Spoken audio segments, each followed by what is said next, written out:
العبد المؤيد والرسول الممدد المصطفى الأمجد المحمود الأحمد أبي القاسم محمد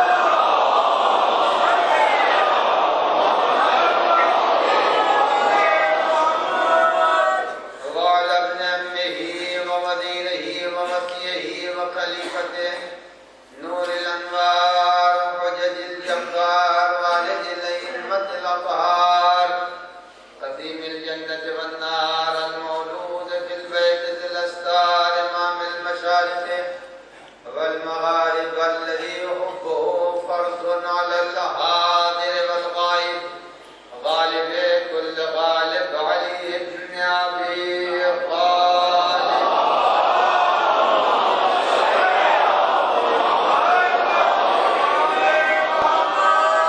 وعلى آله الطيبين الطاهرين المعصومين المنتجبين المخاطبين لا سيما على بقية الله الأعظم حجة بن الحسن المهدي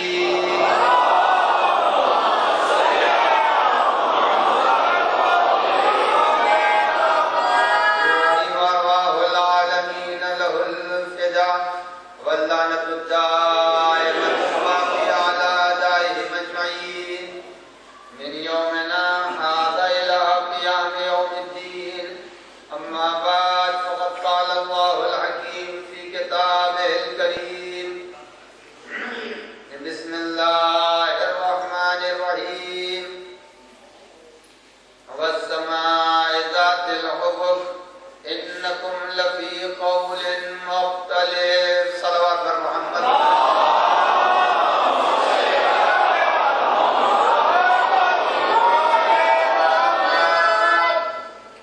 ایک مرتبہ اور مل جل کے آپ ذرا سنائیں.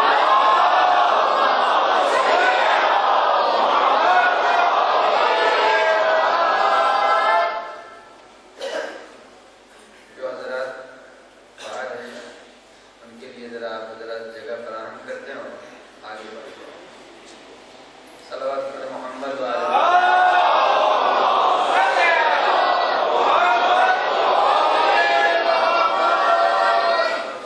سلسلہ گفتگو میں نے کل آپ کی خدمت میں یہاں پر پہنچا کے چھوڑا تھا کہ پروردگار عالم نے پیغمبر کی طرف وحی کی اور وحی کی 4 قسمیں ہیں. ایک وحی وہ تھی جس کے ذریعے سے اللہ نے قرآن کو نازل کیا. دوسری وحی وہ تھی جسے اللہ نے پیغمبر اکرم صلی اللہ علیہ وآلہ وسلم کو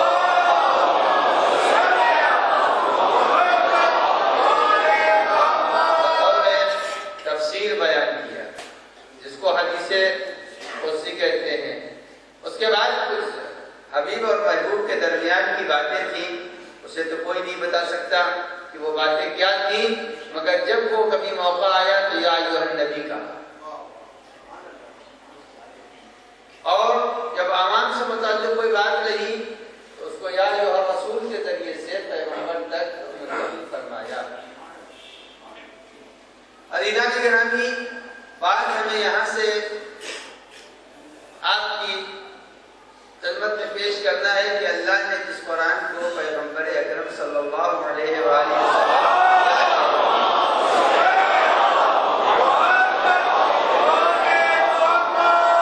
یہ قرآن جو 2 تختیوں کے درمیان ہے، یہ قرآن جو آج مسجدوں کے اندر ہمارے گھروں کے اندر پایا جا رہا ہے. ہر چیز کے 4 وجود ہوتے ہیں، قرآن کے بھی 4 وجود. یہ نہیں ہے کہ قرآن اس 4 وجود سے خالی ہے. ایک وجود ہے جس کا نام ہے وجود لفظی. ایک وجود ہے جس کا نام ہے وجود ذہنی. ایک وجود ہے جس کا نام ہے وجود مکتوبی. ایک وجود ہے جس کا نام ہے وجود حقیقی. یہ 4 وجود ہیں. اب میں آپ کی خدمت میں اس 4 وجود کے متعلق بس اشارہ کر دوں تاکہ جو جوان طبقہ ہے وہ ہماری بات کو بآسانی سمجھ لے. دیکھیے آپ اپنے بچے سے کہتے ہیں ذرا قرآن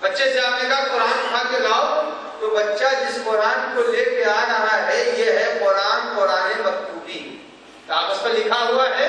اس کو آپ نے بچے سے کہا بچے بیٹا قرآن اٹھا کے لانا، تو بچہ جس قرآن مجید کو لے کے آ رہا ہے اس کا نام ہے قرآن مکتوبی۔ دوسرا، قرآن موبائل کے اندر قرآن موجود ہے اور آپ آن کر دیا، اس کے بعد وہ ساؤنڈ آنے لگا، یا مائک کے اوپر سے کوئی صاحب پڑھنے لگے، آپ بیٹھے ہوئے کہیں بہت دور ہیں اور آپ نے اس قرآن کو سننا شروع کر دیا، یا نوجوان نے اپنے موبائل سے قرآن کو سننا شروع کر دیا، تو اب یہ قرآن جو ایک نوجوان سن رہا ہے یہ قرآن ملفوظی ہے، جو لفظ قرآن ہے جو آپ تک منتقل ہو رہا ہے، اور ایک قرآن وہ ہے جو قرآن ذہنی ہے۔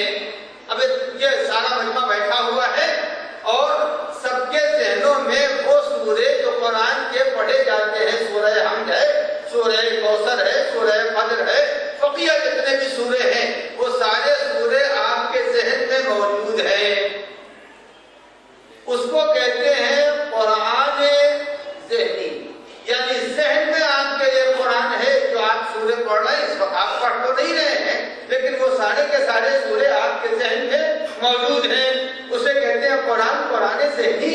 اور جو چھپا ہوا ہے کتاب خانوں کے اندر پایا جا رہا ہے، دکانوں پر پایا جا رہا ہے، یہ قرآن آدھی بات آپ کو بولنی ہے، وہ قرآن مکتوبی ہے، اور جو موبائل کے ذریعے سے یا مائک کے ذریعے سے بات قرآن پڑھا جا رہا وہ قرآن لفظی ہے۔ یہاں تک میں آپ کی خدمت میں اپنی بات کو پہنچا چکا۔ اب آئیے قرآن وہ ہے جو قرآن حقیقی ہے۔ یہ تین قرآن وہ ہیں جو ہمارے درمیان پائے جائیں گے، یا قرآن ملفوظی ہے جو ہمارے درمیان پایا جائے گا، یا مکتوبی ہے جو ہمارے درمیان پایا جائے گا، یا حافظوں کے ذہن میں ایک قرآن ہے جو قرآن ذہنی ہے، مگر ایک قرآن وہ ہے، یہ قرآن تین قرآن جس کا میں تذکرہ کر رہا ہوں، یہ وہ والا قرآن نہیں ہے جس کو سورہ مبارکہ حشر میں رب العزت نے بیان کیا ہے، لو انزلنا هذا القرآن على جبل لرأيته خاشعا متصدعا من خشیۃ اللہ، اگر میں اس قرآن کو پہاڑ پر نازل کر دوں تو وہ پہاڑ ریزہ ریزہ ہو جائے گا۔ یہ وہ تینوں یہ جو قرآن ہے، اگر یہ قرآن ویسا ہی ہوتا تو نہ جانے کتنے آدمی حافظ قرآن پاگل ہو جاتے، مر جاتے، ہمرج ہو جاتا، مگر آج آپ تک کسی نے دیکھا کہ کسی حافظ قرآن کو قرآن کے حفظ کی وجہ سے ہمرج ہوا ہو؟ نہیں ہوا۔ تو یہ وہ قرآن نہیں ہے جس کا ذکر سورہ مبارکہ حشر میں کر رہا ہے۔ کبھی آپ نے سنا کہ موبائل کے اندر جو قرآن فیڈ ہے، موبائل اچانک دھماکے سے اڑ گیا ہو؟ کہیں کچھ ہوا؟ نہیں ہوا۔ نہ حافظہ کسی حافظ کا منفجر ہوا، نہ موبائل ہوا، نہ میں نے کہیں آج تک سنا، نہ آپ نے سنا کہ وہ کوئی قرآن کسی چاپ خانے میں چھاپا جا رہا تھا، اچانک وہ پورا کا پورا دھماکے سے اڑ گیا۔ کہیں سنا آپ نے؟ تو پتہ چلا کہ یا تو آپ کہیے کہ یہ قرآن جس کو پروردگار عالم کہہ رہا پہاڑ پر نازل کر دوں تو پہاڑ ریزہ ریزہ ہو جائے گا۔ عزیزان گرامی، یہ جو تین قرآن ہے، قرآن ذہنی، قرآن لفظی، قرآن مکتوبی، یہ تین قرآن وہ نہیں ہے جس کا ذکر سورہ مبارکہ حشر میں ہو رہا ہے۔ یہ تین قرآن نہیں ہے، بلکہ اب وہ کون سا قرآن ہے؟ وہ قرآن وہ ہے جس کے لیے قرآن مجید خود ارشاد فرما رہا ہے، لا یمسہ الا المطہرون۔ وہ قرآن وہ ہے جس کو اگر کوئی چھوئے گا تو فقط و فقط پاک و پاکیزہ ذوات چھوئے گا، ورنہ ہندوستان کے اندر بہت سے اداروں کے اندر قرآن پایا جا رہا ہے جس کو ہندو پڑھ رہے ہیں، عیسائی قرآن پڑھ رہے ہیں، مگر یہ وہ قرآن ہے جس کے لیے ارشاد ہو رہا ہے لا یمسہ الا المطہرون۔ یہ وہ قرآن ہے جس کو سوائے پاک و پاکیزہ افراد کے کوئی چھو نہیں سکتا۔ تو وہ پاک و پاکیزہ افراد، ان کی شناخت کئی جگہوں پر ہو گئی۔ پیغمبر پر حکم ہوا، آئے میرے حبیب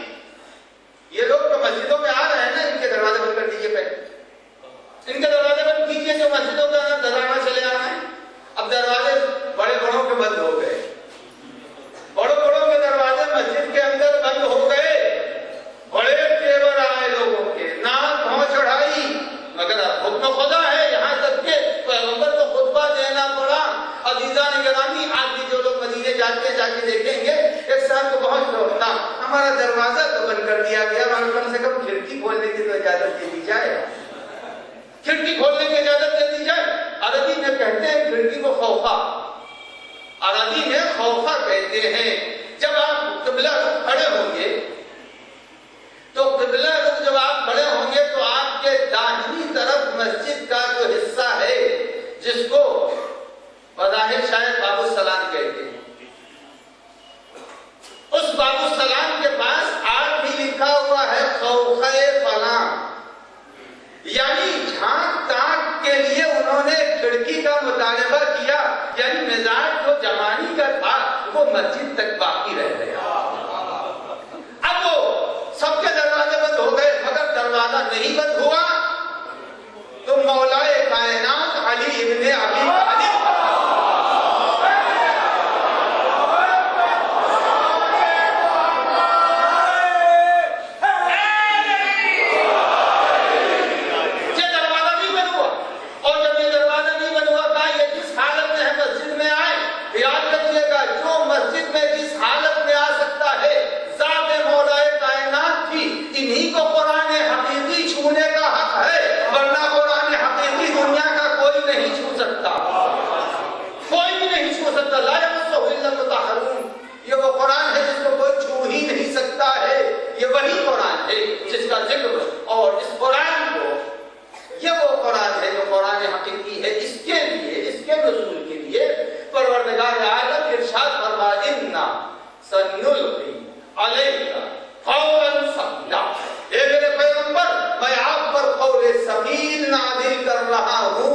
معرفت ایسے نہیں ہوگی۔ عزیزان گرامی پیغمبر پر اللہ نے قول ثقیل یعنی وہ قرآن جو قرآن حقیقی ہے، اس قرآن حقیقی کو رب العزت نے پیغمبر کو بلا واسطہ دیا ہے اور بے بغیر کسی ذریعے کے دیا ہے۔ اب یہ بچوں کے ذہنوں میں منتقل کر دوں تو وہ قرآن حقیقی جو اللہ نے دیا ہے پیغمبر کو، اس قرآن میں کہیں کوئی واسطہ نہیں ہے۔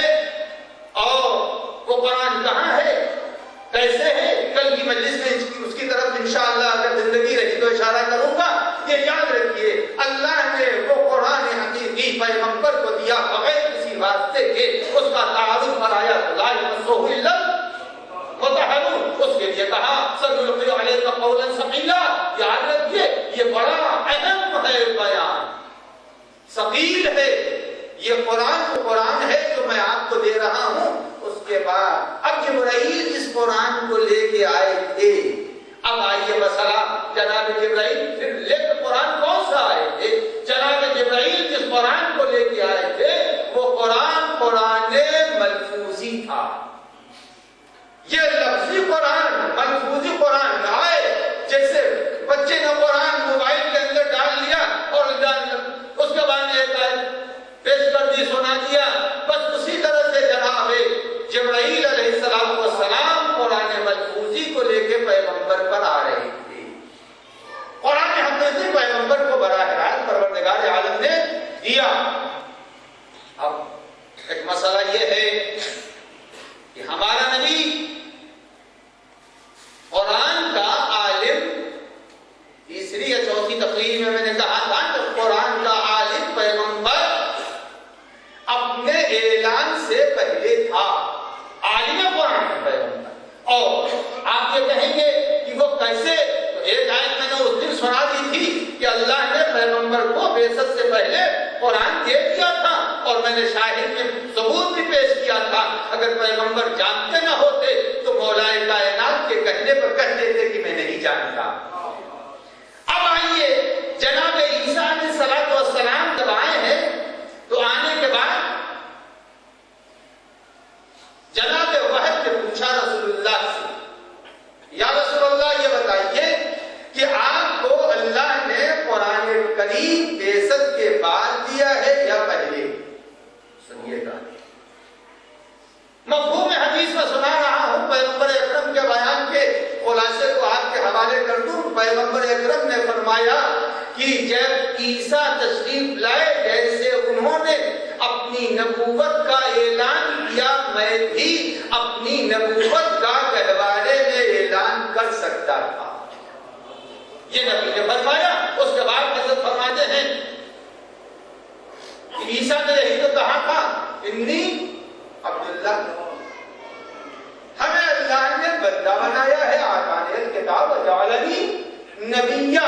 اب عزیزان گرامی، آج پڑھے لکھوں کا مجمع ہے، یہ بتائیے کہ جناب عیسیٰ جس وقت گہوارے لیے کہہ رہے تھے کہ اللہ نے مجھ کو نبی بنایا ہے، صاحب کتاب بنایا ہے، انجیل کہاں تھی؟ ابھی تو عیسیٰ گہوارے میں ہیں، آغوش مادر میں ہے، انجیل تھی کہاں؟ مگر کسی بھی مورخ نے نہیں یہ اعتراض کیا، انجیل نہ ہونے کے باوجود عیسیٰ نے دعویٰ کیا، یعنی وہ یہودی بہتر تھے جنہوں نے کتاب کے آنے سے پہلے کتاب کے وجود کا اقرار کر لیا۔ وہ یہودی بہتر ہیں جنہوں نے کتاب کے وجود سے پہلے کتاب کا اقرار کر لیا۔ اب جس وقت پیغمبر اکرم صلی اللہ علیہ وسلم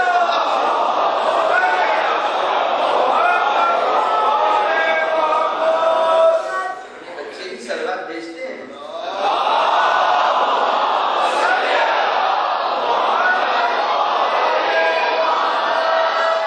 جو سلوات بھیجے گا اس کے حوروں کا مہر ادا ہوگا، اور جو نہیں بھیجے گا، جہاں بیوی کا مہر پتہ نہیں ادا کیا ہے کہ نہیں کیا، وہاں والا تو کم سے کم ادا ہی کر دینا چاہیے۔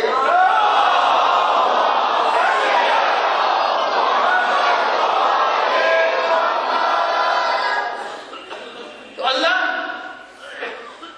جناب پیغمبر اکرم صلی اللہ علیہ وآلہ وسلم کے لیے ارشاد فرما رہا ہے کہ میرے حبیب، ہم نے آپ کو نبی بنایا۔ اب میں جو بات کہہ رہا تھا کہ نبی اکرم سے واحد نے پوچھا، یا رسول اللہ پھر آپ نے کیوں نہیں قرآن پڑھا بچپنے میں، کیوں نہیں گہوارے میں قرآن پڑھا؟ تو کہا میں نے اس لیے نہیں پڑھا، عیسیٰ پر قرآن کا پڑھنا اس لیے ضروری ہو گیا کہ اگر عیسیٰ نے نہ قرآن پڑھا ہوتا تو عیسیٰ کی ماں کو یہودی سنسار کر دیتے، لہذا ماں کی حفاظت کے لیے قرآن پڑھا ہے، ماں کی حفاظت کے لیے قرآن پڑھا ہے، اور ہمارے لیے کوئی ایسا مسئلہ نہیں تھا، لہذا میں نے قرآن نہیں پڑھا۔ تو اب عزیزان گرامی، پیغمبر عالم قرآن بھی ہیں۔ اب ایک مسئلہ بہت بڑا ہے جو آج مسلمانوں کے درمیان پایا جاتا ہے، اور کلمہ گو اس مسئلے کے اوپر غافل، میں یہ نہیں کہہ سکتا غافل متوجہ نہیں ہیں، اور آج جو ہمارے سامنے مجمع بیٹھا ہے اس کے اندر جو بچے نوجوان ہیں تو ان کو مضبوط کر دوں تاکہ وہ باہر کی، کبھی کبھی ایسا ہوتا ہے کہ ہوٹل کے کھانے سے بیماری پیدا ہو جاتی ہے، لہذا جب گھر میں انسان کا پیٹ بھرا رہے گا تو ہوٹل میں نہیں کھائے گا، جب گھر سے عقیدہ مضبوط رہے گا تو باہر کی بیماریوں والے عقیدوں کا اثر نہیں ہوگا، اثر نہیں ہوگا۔ اب آئیے میں اپنے نوجوان بچوں کے دلوں کو مضبوط کر دوں۔ یہ بتاؤ میرے عزیز نوجوانوں، یہ بتاؤ، میں اتنے دنوں سے یہاں سے پر آ رہا ہوں، کئی برس ہو گئے ہیں مجھے آتے ہوئے، کئی برس مجھے آتے ہو گئے۔ یہ بتائیے جب میں یہاں آیا ہوں اس مجمع میں کس نے مجھ کو لکھتا اور پڑھتا دیکھا ہے؟ وہ خالی ہاتھ اٹھائیے۔ کسی نے مجھے لکھتے اور پڑھتے ہوئے دیکھا؟ کسی نے مجھے لکھتے پڑھتے ہوئے نہیں دیکھا، مگر کیا آپ مانتے ہیں کہ میں لکھنا پڑھنا نہیں جانتا؟ یقین ہے کہ میں لکھنا پڑھنا جانتا ہوں، یعنی آپ نے مجھے دیکھا نہیں کہ میں لکھ رہا ہوں، آپ نے دیکھا نہیں میں نے کبھی کسی کتاب کو آپ کے سامنے پڑھا، لیکن اس کے باوجود آپ کو یقین ہے کہ میں لکھ رہا ہوں، پڑھ رہا ہوں۔ اب آئیے نبی کے لیے قرآن کہتا هو الذی بعث فی الامین، اللہ وہ ہے جس نے بھیجا۔ پتا چلا کہیں ہم کہیں سے رہے ہیں، پڑھ کہیں کے اوپر رہے ہیں، جیسے ہم ہیں کہیں کے مگر مجلس یہاں پڑھ رہے ہیں، نبی نے پڑھا کہیں اور ہے اور آیا سرزمین مکہ پر ہے۔ سرزمین مکہ پر نبی آئے اور آنے مکے کے اوپر آئے، آنے کے بعد نبی کو کسی نے پڑھتا ہوا دیکھا نہیں، تو ضرورت پیغمبر کو لوگوں کے درمیان پڑھنے کی نہیں تھی۔ جب ضرورت نہیں تھی تو اب یہ کہنا پیغمبر اکرم صلی اللہ علیہ وآلہ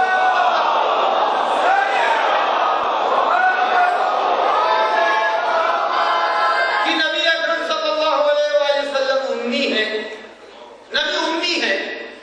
اب آیا پیغمبر امی ہے اور امی کے ایک معنی بھی نہیں، امی کے بے شمار معنی. میں ذکر بھی کروں گا کہ امی کے معنی کیا ہے. اللہ نے پیغمبر کے لیے لفظ بعث استعمال کیے. بعث میں بھیجنا ہوگا، الذی بعث، اللہ نے بھیجا. ایک جگہ ارشاد ہو رہا اللہ نے بھیجا، اور ایک جگہ قرآن مجید نے عجیب و غریب لفظ استعمال کیے. وہ ارشاد باری ہو رہا ہے کہ لقد من اللہ علی المؤمنین اذ بعث فیہم رسولا. اللہ نے لقد من اللہ علی المؤمنین، اللہ نے مومنین پر احسان کیا. مومنین پر احسان کیا کہ ان کے درمیان ایک رسول بھیجا. عزیزان گرامی، میرے نوجوان بچوں، آیت کو بھولنا نہیں. لقد من اللہ علی المؤمنین اذ بعث فیہم رسولا. اللہ نے احسان کیا ہے کہ ایک مومنین میں اللہ نے رسول بھیجا. اب میں یہ دنیا کو چیلنج کرتا ہوں، ذرا یہ بتا دو جس دن نبی نے اعلان بعثت کیا تھا اس دن مومن کہاں تھے؟ بتاؤ کوئی مومن تھا یا نہیں تھا؟ اگر کہتے ہو مومن نہیں تھا تو قرآن کی آیت کرے لقد من اللہ علی المؤمنین، اللہ نے مومن میں بھیجا ہے. ماننا پڑے گا کہ کوئی ایک ایسا گھرانہ تھا مومن جس کے درمیان نبی کو اللہ نے نبی بنا کے بھیجا. وہ گھرانہ کون سا گھرانہ ہے؟ وہ خود نبی کا گھرانہ ہے جس کو اللہ نے مومن بنایا ہے. اب نبی کے گھرانے میں جو لوگ بھی تھے، جناب عبداللہ وہ بچپن میں نبی کے فوت ہو چکے تھے. جناب عبد المطلب، اب ان کے لیے آپ کیا کہیں گے؟ اتنا ایمان عبد المطلب کے لیے میں کیا بیان کروں. سنتے رہتے ہیں جس وقت ابرہہ آیا ہے اور آنے کے بعد ابرہہ نے جناب عبد المطلب کے ناموں کو لے لیا اور لے کے چلے گئے اس کے سپاہی. تو دوسرے دن گئے اور جانے کے بعد ابرہہ سے ملاقات کی. جب ابرہہ سے ملاقات کی تو گفتگو آپ کو معلوم ہے. انہوں نے فرمایا کہ آپ اونٹوں کے لینے کے لیے آئے ہیں؟ میں تو آپ کے خانے کعبہ کو گرانے جا رہا ہوں. خانے کعبہ کو گرانے جا رہا ہوں، خانے کعبہ کو گرانے جا رہا ہوں. آپ نے اس کے لیے کوئی گفتگو نہیں کی. اتنا یقین ہے. بتاؤ یہ جواب جو جناب عبد المطلب نے دیا کہ میں اونٹوں کا مالک ہوں، رب العزت ہوں، اور جو رب البیت ہے وہ خانے کعبہ کو بچائے گا. یہ بتائیے یہ یقین، یہ گھرانہ کافر کا گھرانہ ہے یا مومن کا گھرانہ ہے؟ یہ کون سا گھرانہ ہے؟ اچھا اس سے زیادہ مضبوط آئے اطمینان سے اپنے اونٹوں کو اس نے حکم دیا کہ لے جاؤ، ان کے اونٹوں کو چھوڑ دو. یہ اپنے اونٹوں کو لے کے چلے آئے. اس کے بعد گھر میں بیٹھ گئے. گھر میں جناب عبد المطلب بیٹھ گئے اور بیٹھنے کے بعد جناب عبد المطلب اپنے بیٹوں سے بار بار پوچھ رہے ہیں اے بیٹا ماحول میں کچھ تبدیلی آئی نہیں؟ پھر تھوڑی دیر کے بعد پوچھا ماحول میں کوئی تبدیلی آئی؟ کہا نہیں. یہ بتائیے کہ یہ بار بار پوچھنے والے عبد المطلب کو ایک مرتبہ جب پوچھا ہے جناب ابو طالب سے اے بیٹا ماحول میں کوئی تبدیلی آئی؟ کہا بابا بہت دور آسمان کے اوپر کچھ سیاہی سی نظر آ رہی ہے. جیسے ہی یہ کہا تو عبد المطلب نے کہا الحمدللہ کہ خدا کی نصرت آ گئی. الحمدللہ کہ خدا کی نصرت آ گئی. یہ بتائیے اتنا یقین جس کے گھر میں ہو اس کے لیے اللہ ارشاد کہہ رہا ہے کہ لقد من اللہ علی المؤمنین، اللہ نے مومنین میں رسول کو بھیجا ہے. اب جب لشکر ابابیل آ گیا لشکر ابابیل، تو عزیزوں ایسے کی آغوش کا پلا ہوا پیغمبر، ایسے عبد المطلب کی آغوش کا پلا ہوا پیغمبر. اب میں آپ کی خدمت میں عرض کروں، لوگ کہتے ہیں کہ ابو طالب کافر تھے. ابو طالب کافر تھے. میرے نوجوانوں یاد رکھنا، کفر ابو طالب کافر نہیں تھے. ابو طالب کافر نہیں تھے. پہلے مثال دی. میں کچھ برس پہلے کی بات ہے کہ میں ہندوستان میں نیوز پیپر پڑھ رہا تھا یا کوئی میگزین پڑھ رہا تھا. تو اس میگزین میں لکھا ہوا تھا رشا کے ماہرین اور جو انسانی جسم کے اوپر تحقیق کر رہے ہیں یعنی ڈاکٹرز وغیرہ، ان لوگوں نے تحقیق کی تھی اور وہ تحقیق ایک میگزین میں آئی، وہ میگزین میں پڑھ رہا تھا. سنیں گے اسے نہیں سنیں گے؟ تو ایک سروات دیجیے.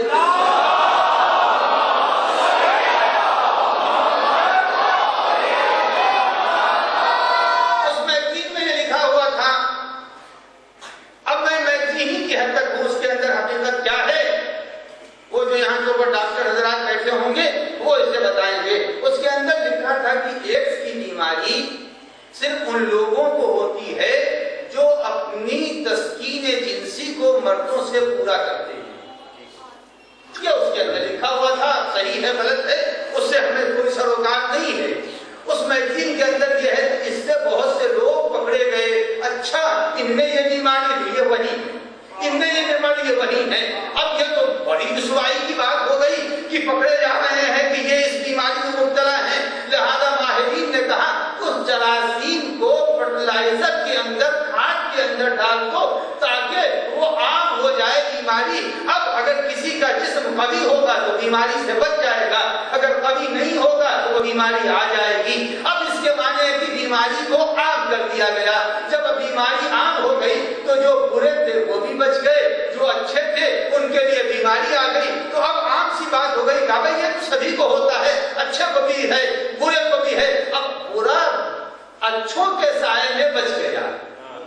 اب مثال میں نے آپ کی خدمت میں عرض کر دی، بس عزیزو اس مثال کو بھولیے گا نہیں. یعنی برے کو بچانے کے لیے، ایک بیمار کو اچھا بنانے کے لیے صحت مند کو بیمار بنایا گیا. اب آپ جلدی جلدی ذہنوں کو اپنے لے چلیے. یعنی بیمار کی بیماری اور عیب کو چھپانے کے لیے صحت مند کو بیمار بنایا گیا. عزیزان گرامی بس یہ یاد رکھیے گا، جب سلسلہ صحابیت لکھا جانے لگا تو اس میں ہر کے لیے یہی تھا. ان کے باپ کافر تھے، ہر کے لیے یہی تھا. ان کے باپ بھیڑ چراتے تھے، سب کے لیے یہی تھا. ان کے باپ اونٹ چراتے تھے. ایک علی ایسے تھے جن کے لیے جب کہا گیا، کہا باپ وہ ہے جو ابو طالب ہے، عبد المطلب کا بیٹا ہے، کعبے کا متولی ہے، حاجیوں کا ساقی ہے. جب یہ کہا جانے لگا تو دنیا نے کہا اس سے تو علی کا مرتبہ بڑھے گا. چلو ہٹانے کے لیے جب سب کے باپ کافر ہے تو علی کے باپ کو بھی کافر کہہ دو.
ان کا خدا بھی سچا ہے.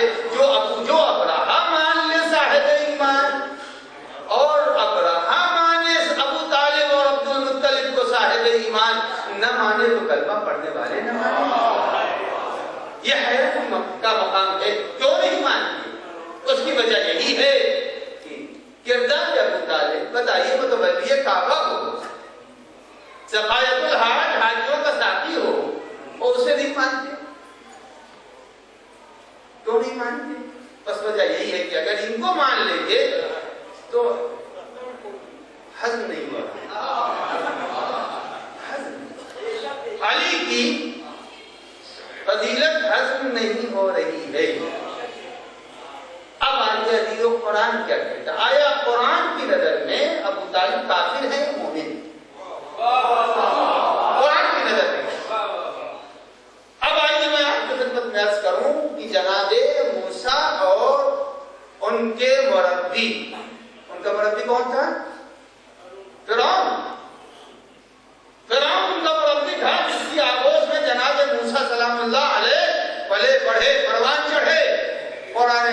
مجید کہتا ہے کہ جب جناب موسیٰ اور فرعون کے نظریات میں اختلاف ہوا اور خرج منہا خائفا وہ ساری باتیں جب ہو گئی تو جناب موسیٰ سے فرعون کہتا ہے الم نربک فینا ولیدا، اے موسیٰ الم نربک فینا ولیدا، کیا میں نے تمہاری تربیت نہیں کی تھی، میں نے تمہیں نہیں پالا تھا بچپنے میں، اور تم ہمارے یہاں وَلَبِثْتَ فِينَا مِنْ عُمْرِكَ سِنِينَ، اور تم ہمارے یہاں بڑے دنوں تک رہے۔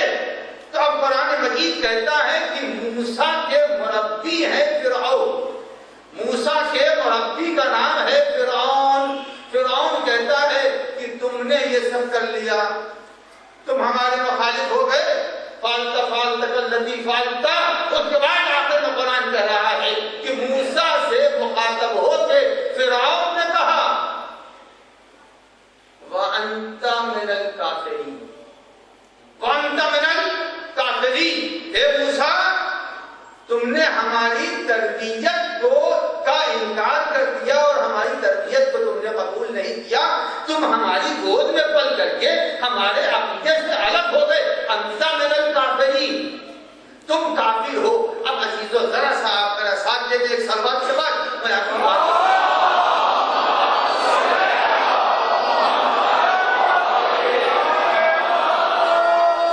قرآن پیش کر رہا ہے کہ اگر کوئی اپنے مربی کے عقیدے پر ہے تو وہ کافر نہیں، جو مربی کے عقیدے پر ہے۔ یہ بتائیے مربی کا عقیدہ، موسیٰ کا عقیدہ جو تھا وہ عقیدہ اگر فرعون کا بھی ہوتا تو کوئی مسئلہ نہیں تھا، فرعون ان کو کافر نہ کہتا۔ مشکل ہے ذرا، لیکن میں آپ بچوں کو سمجھانے کے لیے ایک مثال دے دوں۔ ایک چیز ہوتی ہے منطوق، ایک ہوتی ہے مفہوم۔ اگر میں یہ کہوں کہ نماز ظہر زوال سے پہلے واجب نہیں ہے تو اس کے معنی کیا ہوئے؟ یا یہ کہوں مثال کہ نماز ظہر زوال کے بعد واجب ہے، یعنی اس کے معنی یہ ہو کہ قبل زوال واجب نہیں ہے، زوال کے بعد واجب ہے، یعنی قبل زوال واجب نہیں ہے۔ آیت کو اسی انداز سے، اسی مثال سے سمجھنے کی کوشش فرمائیں کہ قرآن مجید کہتا ہے وَأَنْتَ مِنَ الْكَافِرِينَ، اے موسیٰ تم تو کافر ہو گئے۔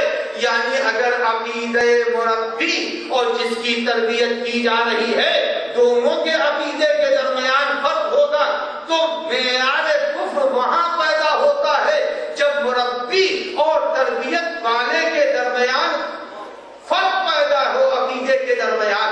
اب جناب ابو طالب سے آ کے کہہ رہے ہیں کفار مکہ، ابو لہب کہہ رہا ہے، ابو جہل کہہ رہا ہے اے محمد تم اپنے بھتیجے سے کہہ دو کہ میں ان کے لیے فلاں چیز فراہم کر دوں گا، یہ ہمارے خداؤں کو برا نہ کہیں۔ جس وقت پیغمبر سے آ کے جناب ابو طالب نے یہ فرمایا تو پیغمبر نے کہا اگر یہ میرے ہاتھ پر صورت بھی رکھ دیں گے تو میں ان کی بات کو قبول نہیں کروں گا، جبکہ جناب پیغمبر اکرم صلی اللہ علیہ وآلہ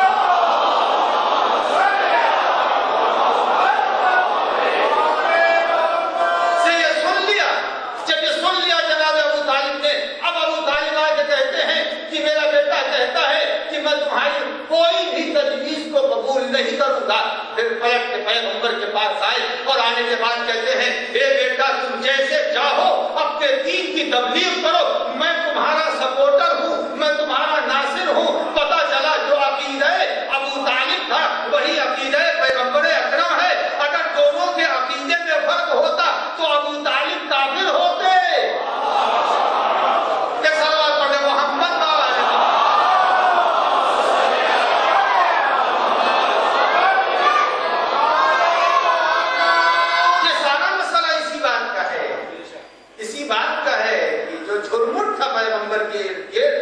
اس جھرمٹ کو بچانے میں سارا زور خرچ کیا جا رہا ہے۔ اگر یہ جھرمٹ پیغمبر کے گرد ان کو اگر صحیح طور سے پہچانوا دیا جائے تو سارا مسئلہ حل ہو جائے گا۔ اور ہم کہتے ہیں بھائی جھرمٹ کو تم فقط مت دیکھو، جھرمٹ کے ہونے سے کچھ نہیں ہوتا، اندر کا ایمان کتنا ہے وہ دیکھو۔ اگر فقط ہو جانا نبی تو نبی کے ساتھ ہونے کو ہم معیار نہیں سمجھتے. نبی کے ساتھ اگر کوئی ہے، یہ بتائیے جب سفینہ نوح زمین سے تھوڑے دور پہنچا تھا اور وہ تلادم کے سارے حالات کو جھیلتے جھانتے جب وہ قریب زمین پہنچا تو نبی نے اپنی کشتی سے ایک پرندے کو چھوڑا. واقعہ معلوم ہے نا؟ بچوں کو بتا دوں کہ ایک پرندے کو چھوڑا. پرندہ کون تھا؟ کوا تھا. کوے کو جناب نوح نے چھوڑا اور چھوڑنے کے بعد کہا ہے بھائی جا، اور جا کے یہ پتہ لگا کہ ساحل کتنا دور ہے، زمین کتنی دور ہے ہمارے سفینے سے. اب وہ یہ واقعہ جناب نوح کی حیات میں ہے. تقریباً بزرگوں کو معلوم ہے اور بچوں کو نہیں معلوم ہوگا. یہ جناب نوح نے جب بھیجا ہے کوے کو اپنے سفینے سے چھوڑا. یہ کوہ کس کے ساتھ تھا؟ کس کے ساتھ تھا؟ نوح کے ساتھ تھا. اور نوح کیا ہے؟ نبی ہے، رسول ہے، اولو العزم ہے نہیں ہے. یعنی اولو العزم نبی کے سفینے میں ہونے کے باوجود اور نبی کو خطروں میں دیکھ بھی رہا ہے، گیا اور جانے کے بعد سے مردار پر بیٹھ کے مردہ کھانے لگا. جناب نوح انتظار کرتے کرتے پھر انہوں نے کبوتر کو بھیجا. کبوتر گیا اور ایک پھول کی پنکھڑی منہ میں دبا کے لایا. جناب نوح سمجھ گئے کہ یہ پرندہ گیا اور لے کے آیا بہت زیادہ دور زمین نہیں ہے. بس میں عرض کرتا ہوں کہ جس نے تلاطم میں نبی کا ساتھ چھوڑا وہ مردہ خور ہوا کرتا ہے.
ایمان کس کا قوی ہے وہی ہے بس.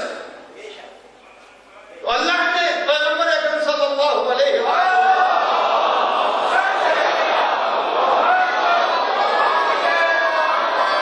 وسلم اللہ نے قرآن مجید دیا.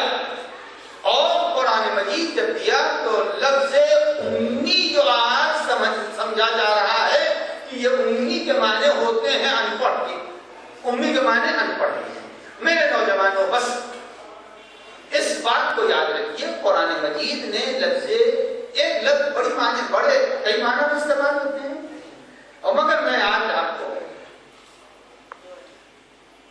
لفظ کھانا، بھائی آپ کھاتے ہیں کہ کھانا؟ لفظ کھانا تو ایک ہے لیکن الگ الگ جگہ پر استعمال ہوتا ہے. ہوا کھانا بولتے ہیں نہیں بولتے؟ ہوا کھا رہے ہیں تو کیا مطلب منہ کھول کر کے کچھ کھا رہے ہیں؟ ہوا کھانا بولتے ہیں اردو میں، ہوا کھا رہے ہیں. اور اس کے بعد سے کھانا بھی کھا رہے ہیں. اور اس کے بعد سے اب ایک لفظ اور بھی بولتے ہیں جو انسان کے پیروں سے چپکی ہوئی چیز ہے، وہ بھی تو بولتے ہیں، کھا رہے ہیں. تو اب پتا چلا کہ کھانے کی لفظ ہے مگر کبھی ہوا کھانا، کبھی جوتا کھانا، کبھی کھانا کھانا. تو کھانا تو ایک ہے. اب آپ کہیے کہ صاحب لفظوں کو اس کی جگہ پر استعمال کیا جائے تب کہیں ہے. وہی کے معنی کیا ہے؟ وہی کے معنی چلیے بتائیے ہے کیا؟ ابھی اتنی دن سے وہی کی بات ہی تو کر رہا ہوں. وہی یعنی وہ پیغام الہی جو خدا کی طرف سے اس کے مخصوص بندوں تک پہنچے اس کو وہی کہتے ہیں. اب آئیے قرآن مجید کیا کہتا ہے؟ ان الشیاطین، سورہ نام میں بتائی آیت ہے لیوحون الی اولیائہم، شیطان وہ ہے جو اپنے چیلے چاپڑ پر وحی کرتا ہے۔ تو اب آپ کہیے کہ وحی چونکہ شیطان کرتا ہے لہذا پیغمبر پر بھی شیطان وحی کر رہا تھا، کہیے کیوں نہیں کہتے کہ لفظ وحی ہے مگر وہاں پر لفظ وحی کو بدل دیا؟ آپ نے وہاں کے اوپر یہ بات نہیں کہی تو پتا چلا کہ لفظ اگر ایک ہو تو ایک لفظ کو جگہ کے اعتبار سے بولا جاتا ہے، مکان کے اعتبار سے، منزلت کے اعتبار سے بولا جاتا ہے لفظ امی۔ اب لفظ امی اللہ ستار ہے، پرسوں کی تقریر میں نے کہا تھا اللہ ستار ہے۔ اگر امی کے معنی ان پڑھ کے ہیں، اے پالنے والے تیری ستاریت کے خلاف،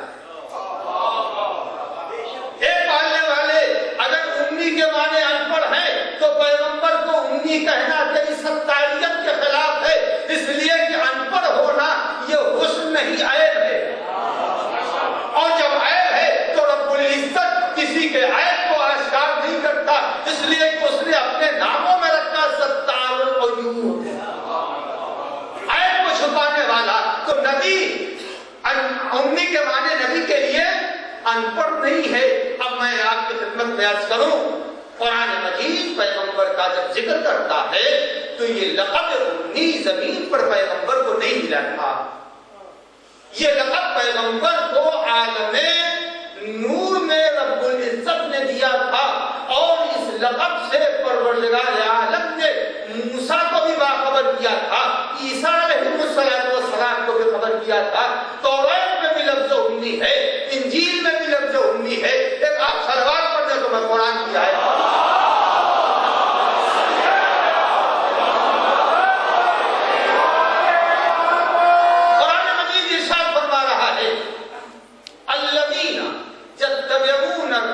النبی الأمی الذی یجدونہ مکتوبا علیہ فی التوراۃ والانجیل۔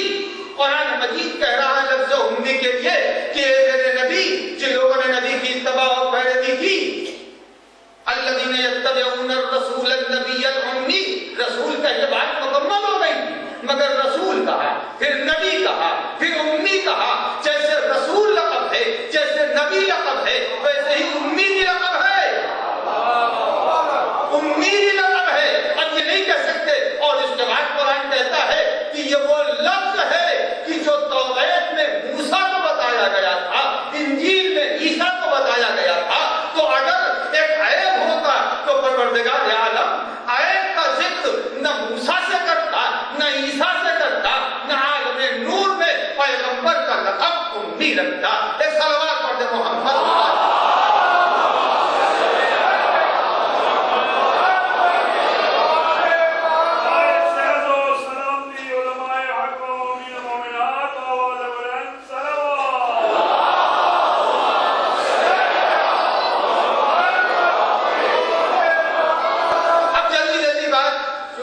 تیزی سے گزر رہا ہے اور میرا کوئی قصور نہیں، قصور آپ ہی حضرات کا ہے، اس لیے کہ آپ دیر سے آئیں گے، دیر سے مجلس شروع ہوگی، اگر آپ پہلے آ جائیں نماز کے فوراً بعد جیسا اعلان ہے تو اسی حساب سے صوت خوانی ہوگی، اسی حساب سے سلسلہ چلے گا۔ بہرحال رات تو بڑی شاید نہ ہو مگر ہم سب کا دل بہت بڑا ہے۔ صلوات پڑھنے محمد۔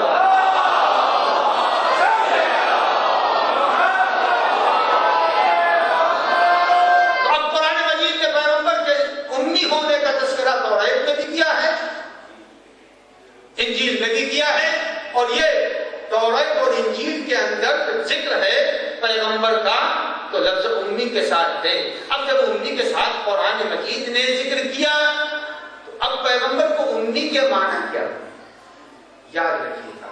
قُلْ لِلَّذِينَ أُوتُوا الْكِتَابَ وَالْأُمِّيِّينَ، قرآن مجید کہتا ہے اے پیغمبر یاد رکھیے گا، امی کے معنی ان پڑھ کے نہیں ہے بلکہ امی کے معنی سارے علماء تفسیر نے لکھا ہے، امی کہتے ہیں اس کو، ورنہ عرب کے اندر اتنے بڑے سبع معلق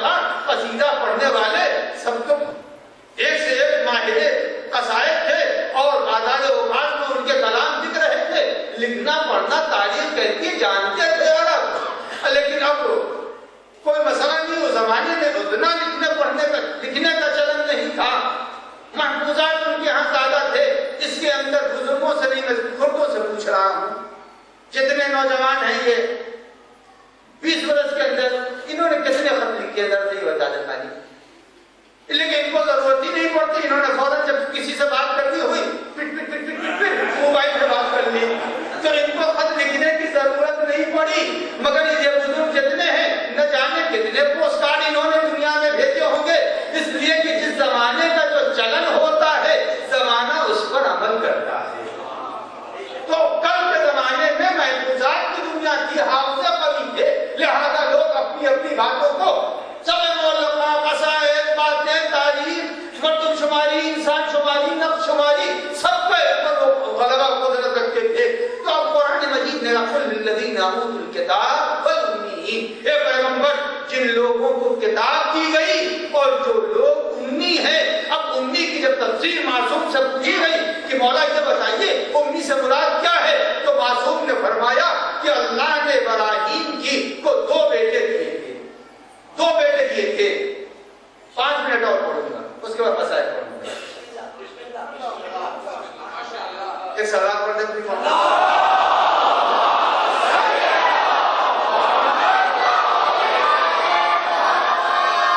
اور یہ پیچھے والے بیچارے سلوار بھی نہیں بھیج رہے ہیں۔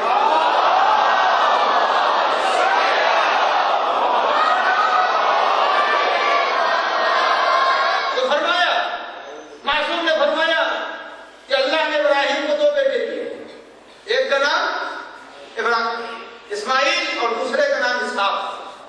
اللہ نے اسحاق کے نسلوں میں بے شمار نبی پیدا کیے، اور لفظ امی ان پڑھ کے معنی میں شروع کہاں سے ہوا میں بس اسی کو بتاؤں گا، بقیہ باتیں نہیں بتاؤں گا۔ زمانہ پیغمبر ہے، میری آواز جہاں جہاں جا رہی ہے اور میری بات جہاں جہاں پہنچے یہ یاد رکھیے گا پیغمبر کو امی کہنے والے کون ہیں؟ امی بمانے ان پڑھ۔ توریت میں یہ ہے کہ اگر کسی نے زنا کیا، باب پنجم میں توریت کے ہے کہ جس کسی نے بھی زنا کیا اس شخص کو سنسار کر دیا جائے گا۔ سنیے، زمانہ پیغمبر کی رسالت کا، پیغمبر نے اعلان بعثت کر دیا، اور جب پیغمبر اعلان بعثت کر چکے تو اتفاق سے یہودیوں میں ایک شخص نے زنا کی۔ اگر وہ اپنے عالم سے پوچھتے ہیں تو عالم کو بتانا پڑے گا کہ سنسار کر دو، مگر عالم آج جیسے یہودی ہے شریر، کل بھی تو انہی کے اولادیں تو یہ شریر ہیں۔ تو عزیزان گرامی، عالم کو زانی سے محبت تھی یا زانیہ سے تھی پتہ نہیں، تاریخ یہ نہیں بتاتی، یہ ہے کہ عالم کو زانی یا زانیہ سے محبت تھی، لہذا وہ اگر توریت کا مسئلہ بتاتے ہیں تو سنسار کر دیے جائیں گے۔ انہوں نے مسئلے کو ٹالنے کے لیے کہا چلو نیا نبی آیا ہے، اس سے پوچھ لیں، اس کے پاس تو مسئلہ ہوگا نہیں، یہ بتا دے گا جلدی سے۔ وہ آئے، پیغمبر نے فوراً کہا نہیں، جس نے زنا کی ہے اسے سنسار کر دینا چاہیے۔ جب اس نے کہا یہ مسئلہ آپ نے کیسے کہا، پیغمبر نے فرمایا توریت میں۔ پیغمبر نے کہا توریت میں ہے، اس نے کہا توریت میں نہیں ہے، فوراً توریت منگائی گئی۔ جب توریت منگائی گئی تو اس نے پیغمبر نے کہا فلاں جگہ سے کھولو۔ یہ بتائیے پڑھا لکھا نبی ہے یا ان پڑھ ہے؟ نبی ان پڑھ ہے یا پڑھا لکھا ہے؟ اب پیغمبر نے کہا فلاں جگہ سے کھولو۔ اب جب کہا کھولو تو فوراً وہ جگہ کھولی گئی۔ اب جب کھولی گئی کہا پڑھو اس کی آیتیں۔ جب اس کی آیتیں توریت کی وہ عبارت پڑھی جانے لگی تو جو علماء یہود تھے انہوں نے پہلی والی آیت پڑھ دی، اس کے بعد درمیان سے چھوڑا جس میں سنسار کا حکم تھا، اور آخر والی عبارت پڑھی۔ پیغمبر نے کہا یہ کیا کر رہے ہو؟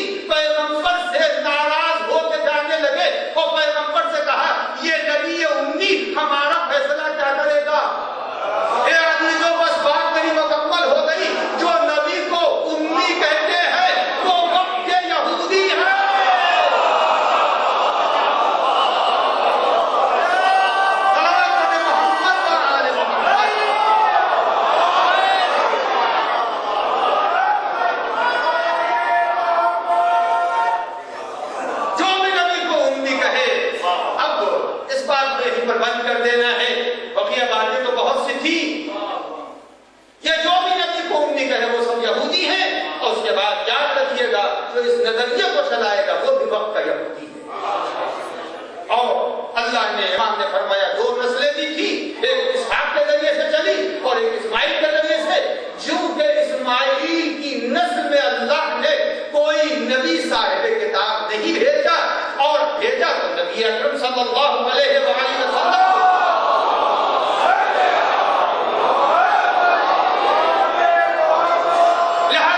کو۔ لہذا جس اسماعیل کی اولاد میں اللہ نے نبی نہیں بھیجا تھا، کتاب نہیں بھیجی تھی، لہذا معصوم نے فرمایا امی سے مراد اللہ کتاب الحکم، امی سے مراد وہ نسل اسماعیل ہے جس میں اللہ نے آسمانی کتاب نہیں رکھی ہے، امی سے مراد ان پڑھ نہیں ہے، بلکہ امی سے مراد وہ نسل اسماعیل جو بغیر کتاب کے رہی اور دین حنیف و ابراہیم پر رہی۔ صلوات پڑھیں محمد۔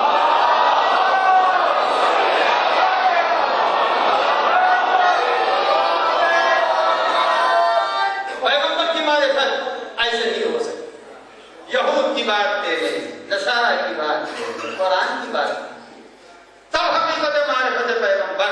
بس میں نے کہا تھا 5 منٹ، میں نے وہ مکمل کر دیا، اور 5 منٹ فقط آپ کی خدمت میں مال مجلس کے لیے، یعنی آج شب ہشتوں میں آخری کی رات ہے، اور ذرا اپنے ضمیر کو ان خیموں کے قریب لے چلیے، اپنے ضمیر کو اس خیمے کے قریب لے چلیے جس کے اندر حسین کے بچے،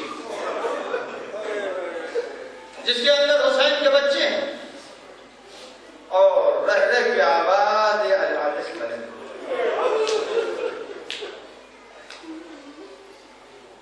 جو بھی کربلا کے میدان میں خواتین ہیں وہ اپنے اپنے گود کے بالوں کو تیار کر رہی ہیں روزے عاشور،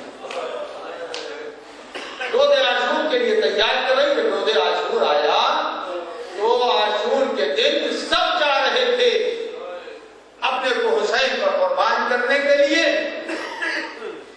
ایک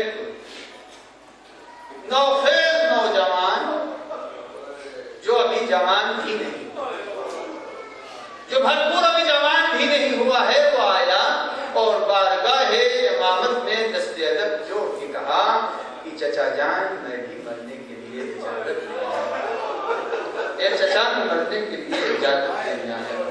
امام نے آنے والے نوجوان کو دیکھا اور ایک جملہ ہی کہا، اے بیٹا تیری ماں کے لیے تیرے بابا کی جدائی کافی، تیری ماں تیرے بابا کی جدائی کے بعد تیرے غم کو برداشت نہیں کر سکتی۔ آپ سمجھ گئے یہ جملہ کس سے امام نے کہا؟ یہ جملہ امام سے کہا، امام نے جناب قاسم سے فرمایا اے بیٹا تمہاری والدہ بابا کی تمہاری جدائی وہی بہت ہے، جاؤ تم شہادت کے لیے نہ بہو۔ جس وقت امام نے یہ بات فرمائی، یہ جملہ فرمایا، وہ اپنے ماں کے خیمے میں پہنچے اور ماں سے ایک جملہ نہیں، ایک جملہ ماں سے نہیں کہا، بلکہ جناب قاسم نے گھٹنے کے درمیان سر کو رکھ کے اور دیر تک رو رہے تھے۔ ماں نے جب بیٹے کو اس حالت میں دیکھا تو پوچھا قاسم اس ناامیدی میں کیوں رو رہے ہو؟ اے بیٹا یہ یاس و حسرت سے کیوں رو رہے ہو؟ جب ماں نے پوچھا تو جناب قاسم نے کہا اے مادر گرامی میں چچا سے اجازت جہاد مانگنے گیا تھا، چچا نے یہ جملہ فرمایا اور کہا تم جہاد کے لیے نہ جاؤ۔ ماں نے جب یہ جملہ سنا تو امام حسن مشتبہ کا ایک فقرہ جناب ام فروہ کو یاد آ گیا۔ فروہ سے امام نے فرمایا تھا مادر قاسم سے کہ اے مادر قاسم جب کوئی برا وقت تم پر پڑ جائے تو میں تعویذ قاسم کے بازو پر باندھ رہا ہوں، اے فروہ اس تعویذ کو تم کھول لینا، تمہاری مشکل حل ہو جائے گی۔ فروہ کے ذہن میں آیا ارے آج سے زیادہ کیا بڑی مصیبت ہوگی، سرکار جنت پر برا وقت آیا ہے۔ جناب فروہ نے بیٹے کو بلایا اور کہا بیٹا قاسم ادھر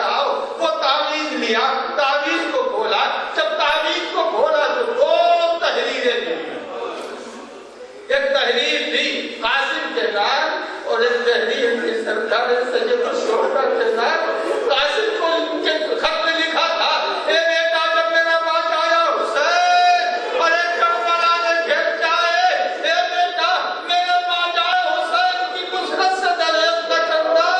اس کے بعد امام حسین کو لکھا تھا، کہے میرے پاس آئے حسین جب کربلا نے تم پر پانی بند کر دیا جائے، اے میرے پاس آئے جب تیروں کا مہ برس رہا ہو، ارے جب تم پر تلواریں چل رہی ہو، اے میرے پاس آئے جب تم پر جانے والے اپنی جانیں قربان کر رہے ہو تو میرے قاسم کو قبول کر دیتا۔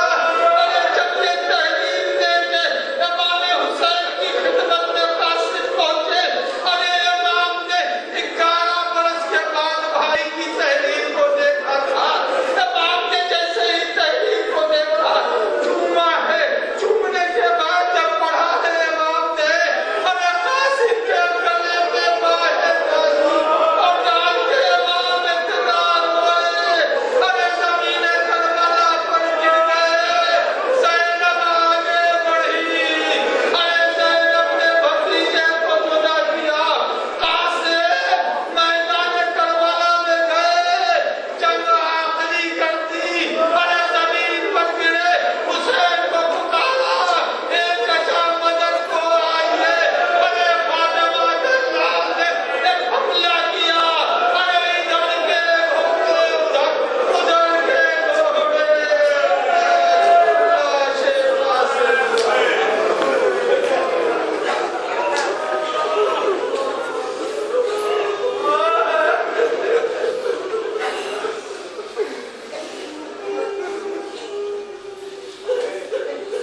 بسم العظیم العظم یا اللہ یا اللہ یا اللہ یا اللہ یا اللہ یا اللہ یا اللہ یا اللہ۔